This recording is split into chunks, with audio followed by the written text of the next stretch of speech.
La nuit suivante, le Seigneur étant venu à lui dit, « Paul, aie bon courage, car comme tu as rendu témoignage à Jérusalem de ce qui me concerne, il faut aussi que tu rendes témoignage à Rome. » Lorsqu'il fut jour, quelques Juifs formèrent un complot et firent des imprécations contre eux-mêmes, en disant qu'ils ne mangeraient ni ne boiraient, qu'ils n'eussent tué Paul.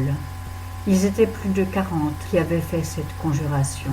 Et ils s'adressèrent aux principaux sacrificateurs et aux anciens, et leur dirent, « Nous nous sommes engagés avec des imprécations contre nous-mêmes à ne rien manger que nous n'ayons tué Paul.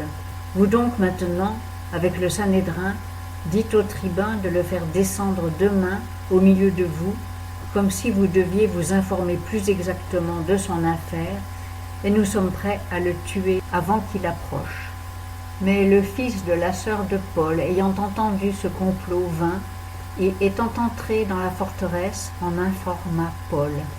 Et Paul, ayant appelé un des centeniers, lui dit, « Mène ce jeune homme vers le tribun, car il a quelque chose à lui rapporter. » Le centurion, l'ayant pris, le mena vers le tribun, et lui dit, « Le prisonnier Paul, m'ayant appelé, m'a prié de t'amener ce jeune homme qui a quelque chose à te dire. » Et le tribun, le prenant par la main et l'ayant tiré à part, lui demanda, « Qu'as-tu à m'annoncer » Il dit, « Les Juifs sont convenus de te prier de faire descendre demain Paul dans le Sanhédrin, comme s'il voulait s'informer plus exactement de son affaire. Mais ne te fie point à eux, car plus de 40 d'entre eux lui dressent des embûches et se sont engagés, avec des imprécations contre eux-mêmes, à ne manger ni boire, qu'ils ne l'aient tué, et maintenant ils sont prêts, attendant ta réponse. » Le tribun renvoya le jeune homme, après lui avoir recommandé de ne dire à personne qu'il lui eût donné cet avis. Et ayant appelé 2 des centeniers, il leur dit, « Tenez prêts 200 soldats, 70 cavaliers et 200 archers pour aller jusqu'à Césarée dès la 3e heure de la nuit. Préparez aussi des montures, afin de faire monter Paul et de le conduire en sûreté au gouverneur Félix. » Il écrivit une lettre ainsi conçue.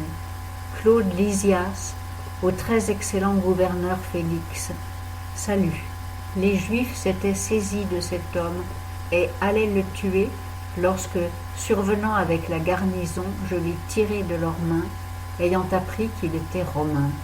Or, voulant savoir le motif pour lequel ils l'accusaient, je l'ai fait descendre dans leur Sanhédrin, et j'ai trouvé qu'il est accusé sur des questions de leur loi, mais qu'il n'est chargé d'aucun crime qui mérite la mort ou la prison. Et comme on m'a dénoncé des embûches que les Juifs lui avaient dressées, je te l'ai aussitôt envoyé en ordonnant à ses accusateurs de dire devant toi ce qu'ils ont contre lui.